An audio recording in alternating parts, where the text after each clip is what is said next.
शंकराचार्य अविमुक्तेश्वरानंद सरस्वती का बड़ा बयान सामने आया है। उन्होंने कहा है कि विश्व गुरु की बात करते हो लेकिन नए संसद भवन का प्रारूप विदेश से ले आए हैं, तो कहां से हम विश्व गुरु बन गए।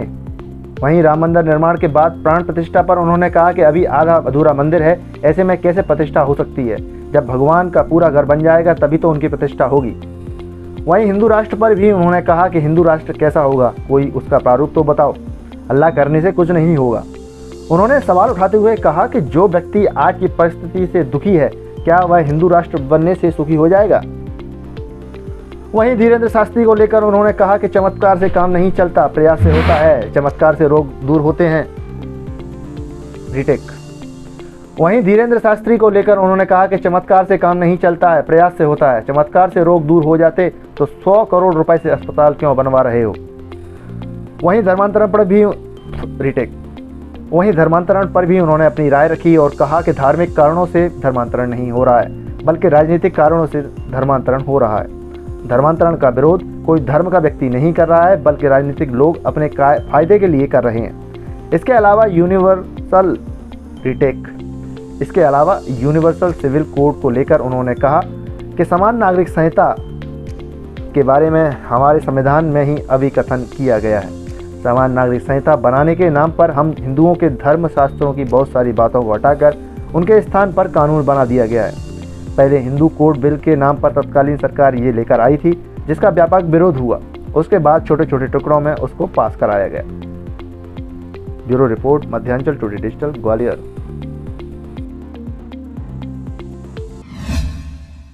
देखिए, हम लोगों ने पुराणों को और महाभारत को पढ़ा है और उससे ये जाना है कि ये जो ग्वालियर स्थान है, ये प्राचीन काल से गालव ऋषि की तपस्या स्थली रही है, जो बहुत बड़े ऋषि रहे हैं। और इस क्षेत्र को महाभारत के अनुसार गोप राष्ट्र के रूप में भी जाना गया है। तो ये गुरु का प्राचीन स्थान है। स्वाभाविक है कि यहाँ आकर के हमारा मन बहुत प्रसन्न हुआ है। हमारे गुरु जी महाराज के प्रति अनन्य श्रद्धा रखने वाले यहाँ के हमारे सूर्यकांत शर्मा जी और आप सब लोग ग्वालियर के इतने प्रेमी हैं कि इनके प्रेम का आकर्षण हम लोगों को यहाँ पर खींच लाया और हम निराश नहीं है, बहुत पसंद है। समान नागरिकता कानून को लेकर जो तस्वीर लगातार आ रही है कि समान नागरिकता लागू। देखिए, समान नागरिक संहिता के बारे में हमारे संविधान में ही अभिकथन किया गया था। 75 वर्ष बीत गए। समान नागरिक संहिता बनाने के नाम पर हम हिंदुओं के धर्मशास्त्रों की बहुत सारी बातों को हटा करके उनके स्थान पर कानून बना दिया गया। पहले हिंदू कोड बिल के नाम पर तत्कालीन सरकार ये लेकर के आई थी, उसका व्यापक विरोध हुआ। उसके बाद छोटे छोटे टुकड़े में उन लोगों ने समय समय पर उसको पास कराया, लेकिन अन्य दो दूसरे लोग हैं, उनके बारे में उनको अपने धर्म के अनुसार रहने की हमारे देश में छूट दी गई। अब लोगों के मन में ये भावना हो रही है कि भाई हम भी तो धर्म के अनुसार रह सकते हैं, हमारा भी तो पर्सनल लॉ है, हमारे भी तो धर्मशास्त्र हैं, हमको हमारे धर्मशास्त्र के अनुसार आप नहीं रहने दे रहे हो और कुछ लोगों को रहने दे रहे हो। तो अब ये बात बलवती हो रही है और इसीलिए लोग कह रहे हैं कि या तो हमको भी अपने धर्मशास्त्र के अनुसार, पर्सनल लॉ के अनुसार रहने दो, और या तो करना है तो फिर सबके लिए करो। ये बात महाराज जी आपने कहा था कि लगभग हम लोग चेला हो गए विश्व गुरु होने की जगह, लेकिन कुछ लोग तो कह रहे हैं कि हम लगभग विश्व गुरु की कगार पर हैं, आउटर पे खड़े हैं लगभग। देखिए, अभी संसद भवन बना है, उसकी प्रेरणा हमने कहाँ से ली। आप लोग तो चैनल वाले हो, दिखाते रहते हो कि किस देश में कैसी संसद बनी है, वहाँ से प्रेरणा लेकर के बनाया। तो हम अपने अनुसार अगर बनाते तब हम ये कह सकते थे। जब हम दूसरे देशों को देख करके उनके जैसी चीज़ें अपने यहाँ बनाने की कोशिश कर रहे हैं, तो हम कहाँ अपने अनुसार हुए, आत्मनिर्भर कहाँ हुए। अभी तो हम प्रमुखापेक्षी हैं। तो परमुखापेक्षी हैं तो हम कैसे विश्व गुरु हो गए? अब तो विश्व चेला ही कहना पड़ेगा हमको। लेकिन बात की जा रही है कि हिंदू राष्ट्र की बात सालों तक राम मंदिर का विषय चलता रहा और अब रामलला विराजमान होने वाली है। क्या कुछ और विषय ऐसी बाकी है अभी जिन्हें इसके बाद करने की जरूरत है? देखिए, सवाल ये है कि पूरा मंदिर बन गया अभी निर्माण चल रहा है। तो निर्माण चल रहा है तो कैसे रामलला आ जाएंगे? कौन से शास्त्र में लिखा है कि आधा निर्माण हो जाए तो उसमें जाके रहने लगो? आपका घर पूरा बन जाता है तब ना वास्तु प्रतिष्ठा होती है। आधा मकान बनने पे आप जाके रहने लगते हो और निर्माण कार्य चलता रहता है। जब पूरा मंदिर बन जाए तो भगवान उसमें जाए, अच्छा लगेगा सबको। अभी तो पूरा मंदिर बना नहीं है। लेकिन कोशिश तो सरकार की यही है कि इसको चुनाव में कैश करा लिया जाए। अब वो आप जानो कि सरकार की क्या कोशिश है, सरकार की ऐसी क्या जल्दबाजी है, ये हम नहीं कहना चाहते। लेकिन हम शास्त्र के अनुसार ये जरूर कहना चाहते हैं कि मंदिर पूरा बन जाने के बाद ही वास्तु प्रतिष्ठा होती है, तभी उस मंदिर में रहने वाला जो देवता है वो विराजमान हो सकता है। हिंदू राष्ट्र को लेकर आपका क्या कहना है? जनवरी में गर्भगृह विराजमान करना चाहती है। वही कह रहे हैं कि मंदिर पूरा बन गया क्या? पूरा मंदिर बनने के बाद ही तो विराजमान किया जा सकता है। पहले कैसे विराजमान, किस शास्त्र के अनुसार होगा आप बताइए? विद्वान लोग बताएं, आप लोग तो पत्रकार हैं, पूछ करके बताइए। हिंदू राष्ट्र को लेकर आपका क्या कहना है? हिंदू राष्ट्र की बात की जा रही है बार बार। हिंदू राष्ट्र के बारे में हमारा यही कहना है कि हिंदू राष्ट्र की आवाज़ तो बहुत आ रही है, चैनलों पर भी दिखाई दे रही है, लेकिन हिंदू राष्ट्र कैसा होगा उसका कोई प्रारूप आज तक किसी व्यक्ति या संस्था ने नहीं रखा है सामने। जब तक कोई प्रारूप सामने नहीं है तब तक केवल नाम ले के हल्ला करने का क्या मतलब है, ये हमको समझ में नहीं आता। हम लोग कैसे विचार करके कोई राय अपनी दें? कोई प्रारूप तो आए और उसमें ये गारंटी हो कि आज की जो परिस्थिति है उसमें लोग दुखी हैं, हिंदू राष्ट्र घोषित हो जाने के बाद सुखी हो जाएंगे। तो सुखी कैसे हो जाएंगे उसका कोई तो प्रारूप बताए। कोई बताने को तैयार नहीं है, केवल हिंदू राष्ट्र हो जाए, हिंदू राष्ट्र हो जाए कह रहे हैं। दिव्य दरबार आजकल बहुत लग रहे हैं, दिव्य दरबार बहुत लग रहे हैं। जो शास्त्री जी हैं बाहर बड़ा। देखिए, किसी व्यक्ति के बारे में लक्ष्य करके, किसी संस्था के बारे में लक्ष्य करके हमको अपनी मर्यादा के अनुसार टिप्पणी नहीं करनी चाहिए। कोई सिद्धांत की बात होती है तो हम जरूर कहते हैं। लेकिन महाराज जी ऐसा हो रहा है कि आज के टीवी पे खोलो तो 3 घंटे में 300 लोग दिखाई देते हैं जो विभिन्न तरीके के उपाय बताते हैं, ठीक हो जाएगा, वो ठीक हो जाएगा। देखिए, टेलीविज़न वाले हम लोगों से सवाल पूछते हैं कैमरा सामने रख करके, और टेलीविज़न वाले ही पैसा ले करके निर्मल बाबा और अमुक बाबा को दिखाते हैं और उसके कोने में लिखा रहता है एडवर्टीजमेंट। आधे घंटे का एडवर्टीजमेंट उनका पेड चलता है आप ही के चैनल पर। तो हम क्या कहें, आप क्यों चलाते हो जब आप जानते हो कि ये वैज्ञानिक बात नहीं है, अवैज्ञानिक बात है। टेलीविज़न को लोग आजकल प्रमाण मानने लग गए हैं कि टेलीविज़न में ये बात कही गई। तो आपको अपनी गरिमा का ध्यान रखना होगा, चैनलों को भी सतर्क रहना होगा कि हम कमाएंगे पैसा विज्ञापन से, लेकिन सही बात दिखा करके, गलत बात दिखा के नहीं। धीरेन्द्र कृष्ण शास्त्री जी से हमारे मिलने का हुआ था। जब हमने पहली बार सिद्धांत रूप से वक्तव्य दिया था तो उनके लोग हमसे संपर्क किए थे और कहा था कि वो आएंगे। तो हमने सोचा था कि वो आएंगे तो हम उनसे पूछेंगे कि भाई कौन सी विद्या है, क्या जानकारी है, लेकिन वो आज तक हमारे पास आए नहीं। और जब तक वो आए नहीं, उनसे हम कुछ जानते समझते नहीं है, तब तक उनके बारे में हम क्या कहते हैं। पता तो लगाया, हमने ये जरूर कहा था महाराज जी पता तो लगाया हुआ कौन सी विद्या है आपको। चमत्कार के बारे में हमने कहा था कि अगर चमत्कारों से काम चलता होता तो फिर प्रयास की जरूरत ही समाप्त हो जाती इस संसार से। हमने ये प्रश्न कहा था कि अगर चमत्कार से रोग दूर हो जाते तो वो जो जिनका नाम आप ले रहे हैं वो खुद अनाउंस कर चुके हैं कि हम एक बहुत बड़ा अस्पताल यहाँ बनाएंगे इतने 100 करोड़ रुपए का। तो इतने 100 करोड़ रुपए का अस्पताल बनाने की चमत्कारी व्यक्ति को क्या जरूरत हो जाती। इसी से समझिए कि चमत्कार में क्या। महाराज जी, प्रश्न तो क्या है महाराज जी, फिर है क्या ये? कि भारत ही नहीं मध्य प्रदेश में दोनों ही चुनाव नजदीक हैं, लोकसभा और विधानसभा की। तमाम नेता राजनेता धर्म गुरुओं का सहारा ले रहे हैं राजनीति में अपने कदम जमाने के लिए।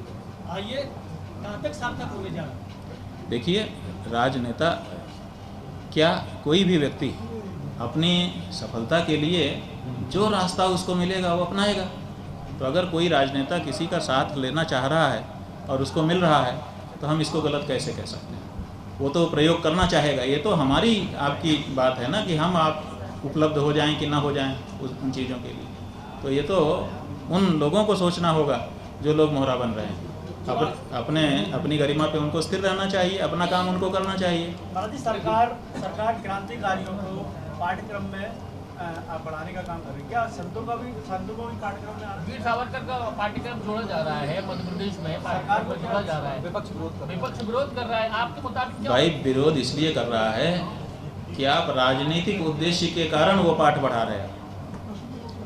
जब राजनीतिक उद्देश्य लेकर के हम एक राजनीतिक दल कुछ कार्य करेगा तो दूसरा राजनीतिक दल राजनीतिक कारण से उसका विरोध करेगा, ये तो होना ही है। आपके हिसाब से क्या होना चाहिए पाठ्यक्रम? हमारे हिसाब से तो देखिए, हमारा जो इतिहास पुराण है, हमने बताया कि वो रामायण है, वो महाभारत है और वो हमारे पुराण है। इनकी शिक्षा दीजिए बच्चों को, इनमें सब आ जाते हैं। जितने हमारे हीरो हैं वो सब इसी में, हमको हर तरह की प्रेरणा इसी से मिल जाती है। तो अब मूल हमारे पास है। हम एक एक व्यक्ति को कब तक दिखाएंगे? लाखों साल पुराना हमारा देश है, लाखों लोग ऐसे वीर हो चुके हैं, तो हम उनको दिखाएं कि हम उसको दिखाएं जो शाश्वत है। तो हमारे जो व्यास जी हैं उन्होंने ऐसा इतिहास लिख दिया है कि उतने इतिहास से हमको हर तरह का चरित्र मिल जाता है, अच्छा बुरा, उससे प्रेरणा हम प्राप्त कर सकते हैं। लेकिन पाठ्यक्रम में संतों का भी पाठ भाई पाठ तो सबका होना चाहिए, प्रेरणा सब मिलनी चाहिए, लेकिन जब हम किसी छिपे हुए उद्देश्य से किसी के पाठ पढ़ाने लगेंगे तब बात अलग होगी ना। प्रशंसा हम आपकी करें, अच्छी बात है, लेकिन आपसे आपका कलम लेने के लिए प्रशंसा करने लगें तब गलत हो जाएगा ना। चुनाव के पहले राजनीतिक लाभ लेने की कोशिश कह सकते हैं। चुनाव के पहले राजनीतिक लाभ लेने की कोशिश राजनीतिक दल करेंगे, उनका काम है। वो ना करें तो हम खराब कहेंगे, वो तो उनका काम है, उनको करना चाहिए। सफल होने के लिए कोई भी व्यक्ति कुछ भी हाथ पाँव मारता है तो वो तो करेंगे, लेकिन हम उनका मोहरा ना बने, ये हमको देखना। हाँ, नहीं, हम ये देखते हैं, हमने यहाँ पर जो जनता इकट्ठा हुई थी हमारी, उनको हमने ये समझाना चाहा कि आप लोग अपनी दृष्टि को सतर्क रखिए, विवेकशील बनिए। किसी भी रूप में ठग आपके सामने आ सकता है। ये मत सोचिए कि साधु के रूप में ही आएगा, वो डॉक्टर के रूप में आ सकता है, वो इंजीनियर के रूप में आ सकता है, वो पुलिस के रूप में आ सकता है, वो कोई भी रूप धारण करके आ सकता है। सब रूप धारण करके ठग घूम रहे हैं। इसलिए ये प्रचार कर दें कि साधु के रूप में ठग घूम रहे हैं और पता चला दूसरा रूप धारण करके आ गया, ठगी करके चला गया। ये भी एक प्रैक्टिस होती है कि पहले एक चीज़ का प्रचार कर दो और दूसरा रूप धारण करके काम कर लो। तो ये इससे सतर्क हमने किया कि आप सतर्क दृष्टि रखिए, किसी भी रूप में ठग आपके सामने आ सकते हैं। उनकी बातों में मत आइए, परीक्षा करके तब व्यवहार करिए। धर्मांतरण की तस्वीर काफी देखने में आ रही है, लगातार मामले सामने आ रहे हैं धर्मांतरण को लेकर। आप क्या देख रहे हैं? तो सरकार जो बीजेपी की वो तो सब कुछ कदम देखिए, कांग्रेस विरोध बात सवाल नहीं है, इसमें किसी विशेष दल का सवाल नहीं है। धर्मांतरण क्यों हो रहा है और क्यों उसका विरोध हो रहा है, दोनों बात समझिए आप। धर्मांतरण इसलिए हो रहा है कि धार्मिक कारण से धर्मांतरण नहीं हो रहा है, राजनीतिक कारण से हो रहा है। क्योंकि कुछ ऐसे तथाकथित धर्म हैं, वो कहते हैं कि हम पूरे विश्व में अपना राज्य स्थापित कर देंगे। जैसे क्रिश्चियनिटी वाले हैं, वो कहते हैं हम पूरे विश्व में हम क्रिश्चियन बना देंगे। पोप आया था, पोप जॉन पॉल जब यहाँ भारत आए थे 2001 के करीब, तो उस समय उन्होंने ये कहा था कि इस सदी के अंत तक हम पूरी एशिया को ईसाई बना देंगे। उन्होंने लक्ष्य रखा था, उनका घोषित लक्ष्य है, सर्कुलर निकला हुआ है। इसी तरह से जो हमारे इस्लाम के भाई हैं, वो भी कहते हैं हम पूरे विश्व में, कितने 50 से अधिक देशों में उन्होंने अपनी सत्ता स्थापित भी कर ली है। तो कुछ लोगों के मन में राजनीतिक जो है, जो सत्ता स्थापित करने वाले लोग हैं, उनके मन में ये बात है कि हम पूरे विश्व में अपनी सत्ता स्थापित करेंगे। और सत्ता स्थापित करने के लिए ये अच्छा है कि हम अपने में उनको कन्वर्ट कर लें, तो जब हमारा राज आएगा तो वो सहजता से उसको स्वीकार कर लेंगे, उसको विरोध नहीं करेंगे।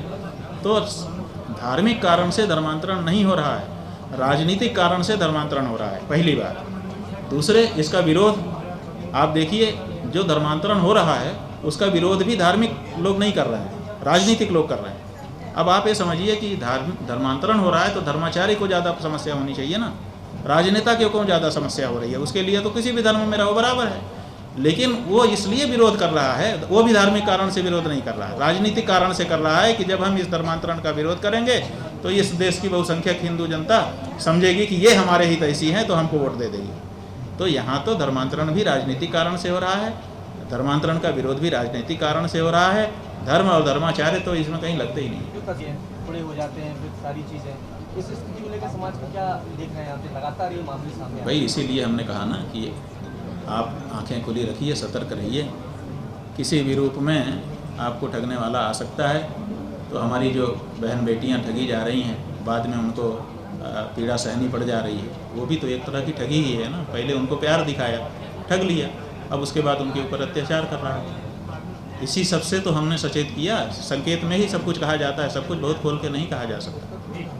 महाराज जी, वर्तमान में ये देखा जा रहा है, एक सवाल मेरा राजनीति से जुड़ा हुआ है कि पहले देश में 2 संप्रदायों की बात होती थी, आजकल ज़्यादातर राजनीति में जाति विवेचना ज़्यादा हो गई है। अलग अलग जातियों को लेकर बातें की जा रही हैं।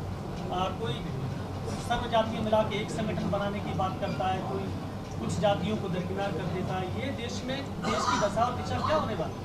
नहीं, देखिए, जब ये देश आज़ाद हुआ था, संविधान लागू किया गया था, तो कहा गया था कि हम समरसता लाएंगे, समाजवादी देश बनाएंगे और जातियों में बटे समाज को एक सूत्र में पिरोएंगे। अब भारत की सरकार ने जाति प्रमाण पत्र देना शुरू कर दिया। आज हमने यहाँ पर इतने लोग आए, हम धर्माचार्य हैं, और सब लोग हमारे ऊपर आक्षेप करते हैं कि ये लोग जातिवाद को बढ़ावा देने वाले लोग हैं, ये गलत लोग हैं, समाज में भेद करने वाले लोग हैं। हमने किसी की जाति पूछी? लेकिन जब सरकार के पास आप नौकरी के लिए, एडमिशन के लिए जाओगे, तो आपकी जाति का प्रमाण पत्र पहले मांगा जाएगा, फाइल में है कि नहीं है। तो जाति को बढ़ावा दे रहे हैं, एक तरफ कहते हैं कि जाति हटाना है और दूसरी तरफ जाति को बढ़ावा भी देना है। ये समस्या है। तो क्या आरक्षण भी जनता क्या करे? आरक्षण भी खत्म होना चाहिए। भाई आरक्षण 10 साल के लिए ही लाया गया था। 10 साल का 20 साल, 20 साल का 40 साल कर लो। अब 40 साल के बाद तो ख़त्म होना ही चाहिए। कब तक आखिर कोई अगर कुछ ही थोड़े समय के लिए कोई चीज़ लाई गई है तो उसको सदा सदा के लिए आप स्थापित कर दोगे तो उसका परिणाम दुष्परिणाम में नहीं बदल जाएगा। जो समरसता होनी चाहिए थी, आपके और हमारे बीच में जो समरसता होनी चाहिए थी, जब आपको विशेषाधिकार होंगे हमको नहीं होंगे, या हमको होंगे आपको नहीं होंगे, तो हमारे आपके बीच में प्रेम पनप पाएगा। तो देश के लोगों के बीच में वैमनस्यता बढ़ रही है इसी के कारण से। राजनीतिक दल इसलिए इसको तो खत्म करना ही चाहिए अगर देश को एक रखना है। नहीं चाहती, लेकिन सरकारें नहीं चाहती। ऐसे हालात रहेंगे तो भारत जगत गुरु कैसे बनेगा? जगत गुरु नहीं बन सकता, जगत गुरु नहीं बन सकता। इसीलिए तो कह रहे हैं कि जगत गुरु बनने के लिए फिर से अपनी परंपराओं पे संभाल लेने की जरूरत है। देखिए, समान नागरिक संहिता के बारे में हमारे संविधान में ही अभी कथन किया गया है। 75 वर्ष बीत गए। समान नागरिक संहिता बनाने के नाम पर हम हिंदुओं के धर्मशास्त्रों की बहुत सारी बातों को हटा करके उनके स्थान पर कानून बना दिया है। पहले हिंदू कोड बिल के नाम पर तत्कालीन सरकार ये लेकर के आई थी, उसका व्यापक विरोध हुआ।